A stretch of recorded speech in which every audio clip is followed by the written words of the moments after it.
What does it actually take to manage 1,000 oil palm trees? Owning 1,000 oil palm trees sounds impressive. You can imagine thousands of trees standing across your plantation, producing fresh fruit bunches and generating income year after year. But here's the part many people don't talk about. Owning 1,000 oil palm trees and actually managing 1,000 oil palm trees are two completely different things.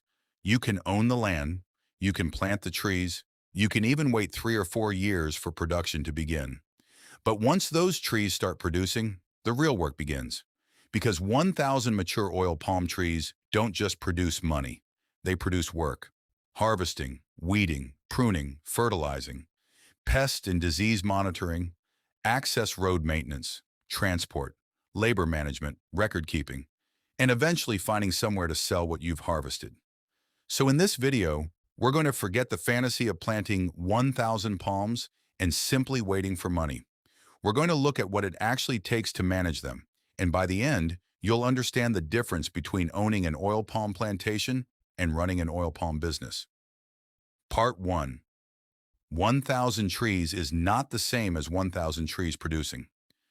Let's start with the biggest misunderstanding. When someone says, "I have 1,000 oil palm trees," that doesn't tell us very much. Are they seedlings, young palms, mature palms? Are they healthy? Are they properly spaced? Are they improved planting materials? Are they receiving adequate nutrients? Are they accessible during harvest? And most importantly, are they actually producing? A plantation can contain 1,000 palm trees and still generate disappointing income. Why? Because the number of trees is only one part of the equation. A mature, healthy, well-managed palm can produce very differently from a stressed, neglected, or poorly established palm.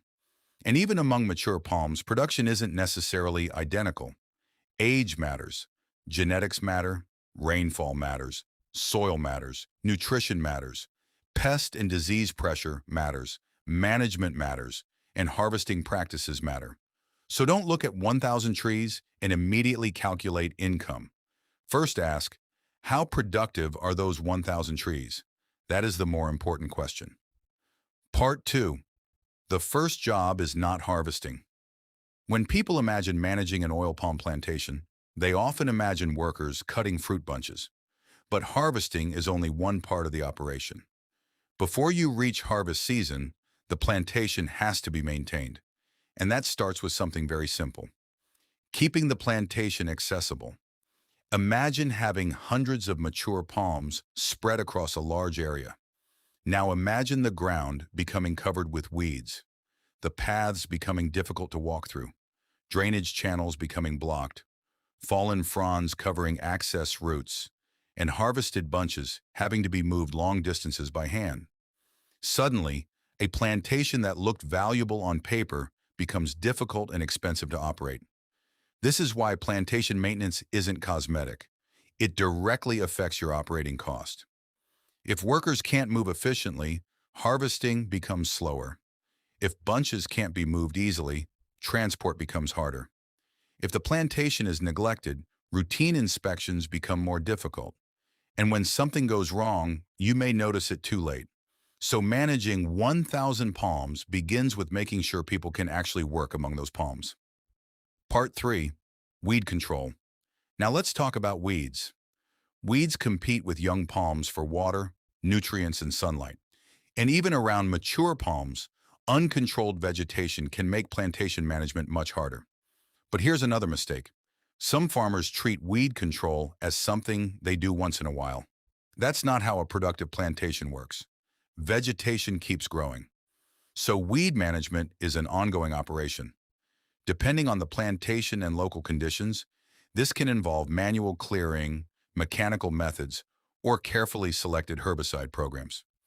The important thing is not simply remove every plant you see. The goal is to manage vegetation intelligently. You don't want unnecessary competition around the palms, but you also don't want to destroy useful ground cover or create erosion problems. And every method has a cost. Labor costs money, equipment costs money, herbicides cost money, transport costs money, supervision costs money. So when someone calculates the potential income from 1,000 palms, but completely ignores weed management. They're calculating revenue without calculating the business required to produce it. Part 4. Fertilizer is not optional magic. Then comes nutrition. Oil palm removes nutrients from the soil as it grows and produces fruit. Those nutrients don't magically return because the plantation is green. A productive plantation needs proper nutrient management based on factors such as soil conditions, palm age, yield expectations, and local recommendations. And this is where another dangerous habit appears. Some farmers simply buy fertilizer because someone told them, this is the fertilizer for oil palm. Then they apply it randomly. That's not good management. The right fertilizer program depends on the plantation. Soil testing can help, leaf analysis can help, observation of palm performance can help, local agronomic recommendations matter, and timing matters, because fertilizer isn't simply an expense, it's an investment intended to support productive growth. But that investment can be wasted if the application is poorly timed, incorrectly placed, or based on the wrong assumptions. With 1,000 trees, even a small mistake multiplied across the plantation can become a serious financial mistake. Part 5. Pruning and frond management. Now look at the palms themselves. Oil palms produce fronds continuously. Some eventually become old, damaged, or unnecessary and need to be managed. Pruning is therefore part of plantation operations. But again, this isn't about workers walking around cutting anything that looks old. Over-pruning can be harmful. Under-pruning can also create problems. You need a management system that maintains an appropriate crown while keeping harvesting practical. This matters because the palm's leaves are not decoration.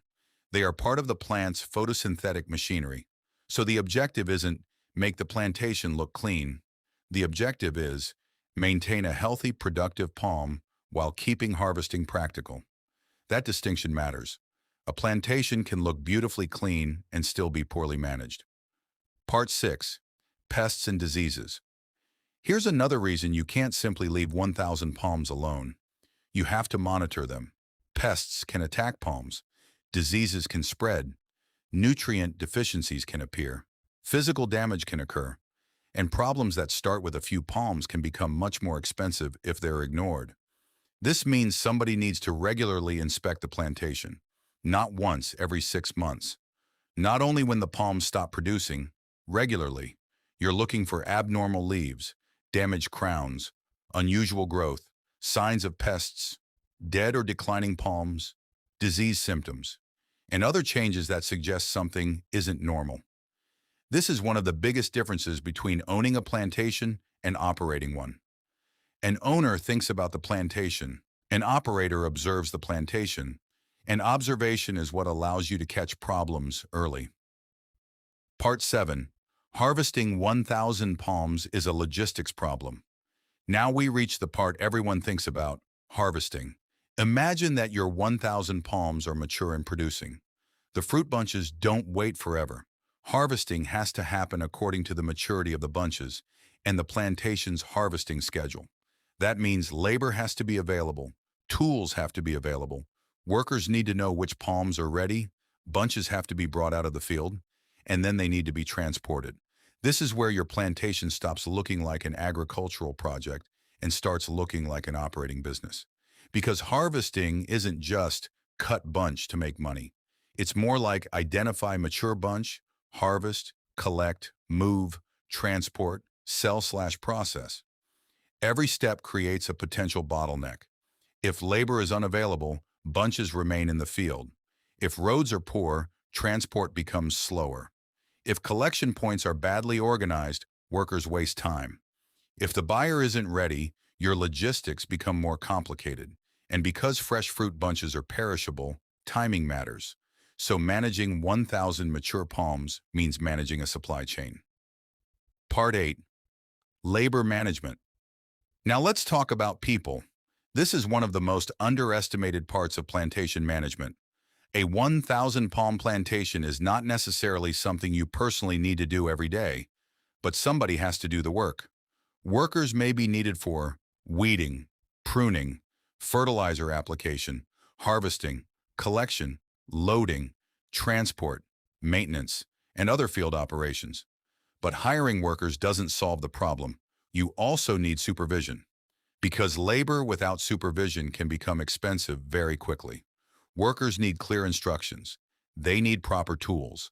They need to know what areas have been completed. They need to know what still needs attention. And you need records. Otherwise, you may think, the plantation was maintained last month. But which section? By whom? What exactly was done? What remains? How much did it cost? Without records, you're managing from memory. And memory is a terrible farm management system. Part 9. You need records. If you have 1,000 palms and you don't keep records, you're making decisions with incomplete information.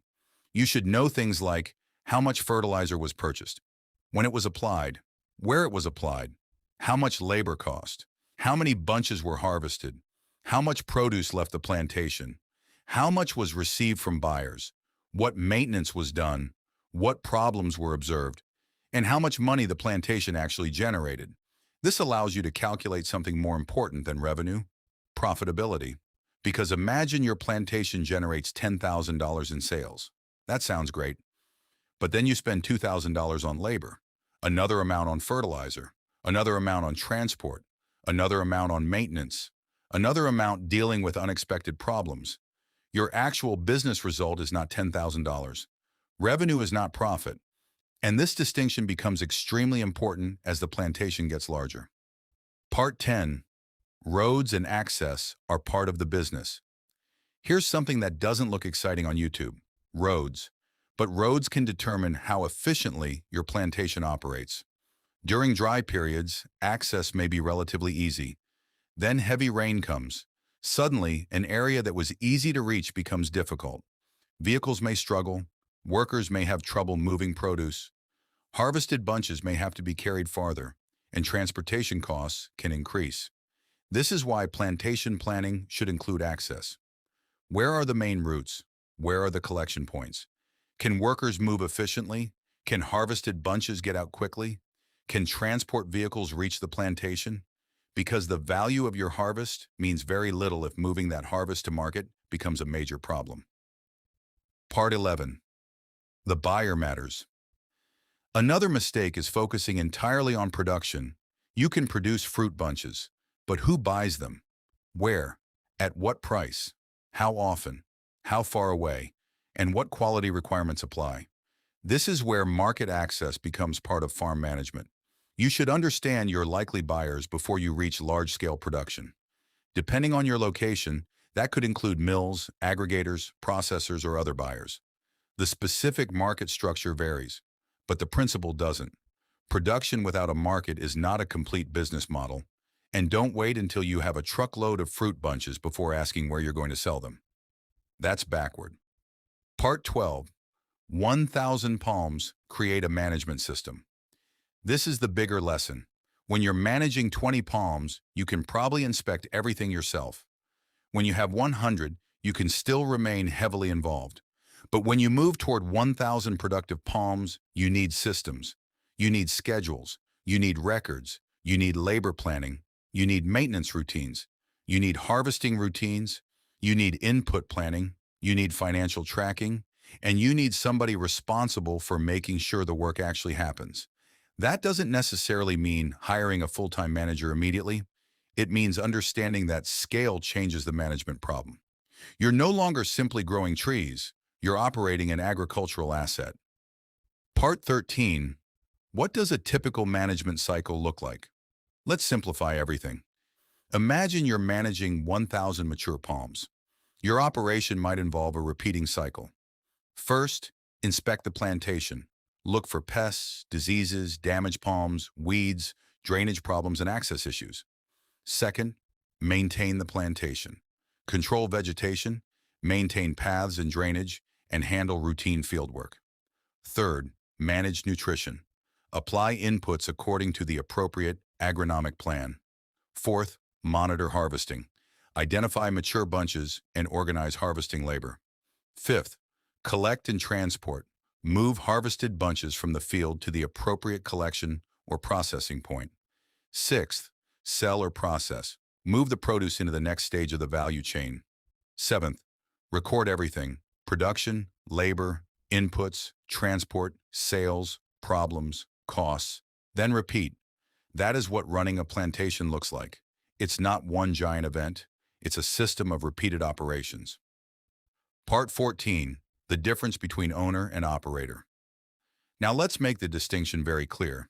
The owner says, I have 1,000 oil palm trees. The operator asks, how many are productive? The owner asks, how much can I make? The operator asks, how much did I spend to produce this harvest? The owner thinks, the trees are growing. The operator thinks, are they growing efficiently? The owner sees fruit bunches. The operator sees harvest timing, labor, transport, buyer, and margins. That's the difference. And if you're planning to build an oil palm plantation as a long-term wealth asset, you need to think like the second person. Part 15. The hidden cost of being absent. Here's something many people don't want to hear. If you own a plantation but rarely visit it, you're not automatically an investor. You may simply be an absentee owner, hoping other people are doing the right thing. And agriculture doesn't reward hope very well. If workers know nobody checks the plantation, standards can fall. If fertilizer isn't applied properly, productivity can suffer. If harvesting isn't done correctly, losses can occur. If roads aren't maintained, transport becomes harder. If pests or diseases aren't noticed early, the problem can become more expensive. This doesn't mean you have to personally live on the plantation. It means you need accountability. Someone has to be responsible, someone has to inspect, someone has to report, someone has to keep records, and someone has to make decisions. Part 16. How much time does it really take? Now you might be asking, does managing 1,000 palms mean I have to work on the plantation every single day? Not necessarily. The amount of hands-on work depends on the plantation's age, condition, location, management system, labor availability, weather, and harvesting schedule. But here's the important distinction. You may not need to perform every task yourself. You still need to manage the system. Think about a business owner. The owner doesn't personally manufacture every product, deliver every order, and clean every facility. But if the owner wants the business to work, someone must coordinate those functions. The same principle applies to a plantation. Your job changes from doing everything yourself to making sure everything gets done correctly. Part 17. The real skill is not planting. Anyone can be excited about planting 1,000 trees. The harder skill is maintaining them for decades. Oil palm is a long-term crop. You don't plant it today and become an experienced plantation operator tomorrow. You learn through seasons. You learn how the palms respond to weather. You learn how labor performs. You learn where costs are rising. You learn how harvesting works. You learn your market. You learn which problems keep repeating, and you improve your system. That's what separates a plantation that merely exists from a plantation that performs. Part 18. Don't confuse scale with profit. And here's perhaps the most important warning in this entire video. 1,000 palms does not automatically mean 1,000 units of wealth. More trees mean more potential production, but they also mean more management, more labor, more fertilizer, more harvesting, more transport, more monitoring, more infrastructure, more decisions, and potentially more problems. So don't chase tree count simply because a larger number sounds impressive. A smaller plantation that is well managed can be more economically productive than a larger plantation that is poorly managed. The goal isn't to own the biggest plantation. The goal is to build a plantation that performs efficiently. Part 19. What you should actually track. If I were managing 1,000 mature palms, I wouldn't just ask, how much money did I make? I'd track several things: number of productive palms, harvest quantity, harvest frequency, average production per palm or per hectare where appropriate, fertilizer cost, labor cost, transport cost, maintenance cost, pest and disease incidents, mortality or missing palms, and selling price. Then I'd compare these numbers over time. Because the plantation is a biological system, you need data to understand whether it's improving or declining. Without data, you're guessing. And guessing is expensive when you're managing hundreds or thousands of trees. Part 20. The bigger picture. So what does it actually take to manage 1,000 oil palm trees? It takes much more than land. It takes a functioning system. You need healthy planting material, suitable land, good establishment, regular field maintenance, nutrient management, weed management, pruning, pest and disease monitoring, harvesting, labor, transport, market access, infrastructure, records, supervision, and capital for ongoing operations. Notice something? Only one part of that list is actually called planting. Everything else is management. And that's exactly why I think people should stop thinking about oil palm as plant the trees and wait for money. A better way to think about it is plant the trees, build the system, manage the system, and let the productive asset compound over time. Conclusion. So if you're considering 1,000 oil palm trees, here's the question you should ask yourself. Not, how much money can 1,000 palms make? Ask, can I build and manage the operation required to make 1,000 palms productive? Because the trees themselves are only the asset. The management system is what turns that asset into a business. And once you understand that, you stop looking at an oil palm plantation as a collection of trees. You start seeing it as what it really is. A long-term agricultural operation that requires capital, labor, systems, discipline, and constant management. Owning 1,000 oil palm trees can sound impressive, but successfully running 1,000 productive oil palm trees, that's the real business. And that's where the difference between a plantation owner and a plantation operator becomes very clear.